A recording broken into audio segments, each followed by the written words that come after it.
Le risotto dépend de la variété du riz et du mode de cuisson. Je commence par éplucher l'oignon. Je cisèle finement mon oignon.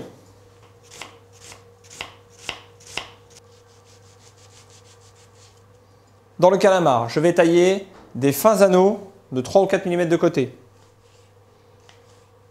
Dans une casserole, je fais fondre une partie du beurre. Je fais suer l'oignon avec une pincée de sel.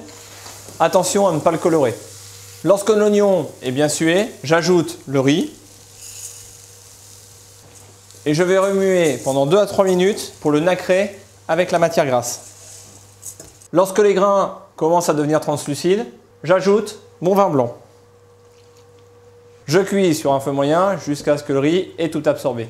Au fur et à mesure que mon riz absorbe le liquide, je lui en rajoute. Il faut compter 2 volumes d'eau pour un volume de riz et 15 minutes de cuisson minimum. Remuez constamment pour éviter que ça accroche au fond. Dans les calamars, j'ajoute une pincée de fleur de sel, du piment d'Espelette ainsi que la farine. Dans une poêle très chaude, je verse un fond d'huile d'olive et je viens colorer vivement les calamars dont j'ai enlevé l'excédent de farine. Au bout de 2 minutes de cuisson, dès qu'ils sont bien colorés, je les réserve. Je termine mon risotto. Mon riz est cuit lorsqu'il fait la vague. Je lui ajoute alors le reste de beurre, le parmesan.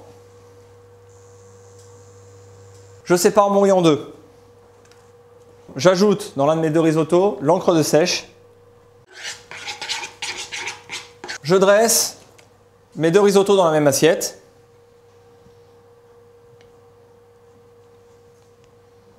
Dessus, mes calamars. Je termine par quelques beaux copeaux de parmesan.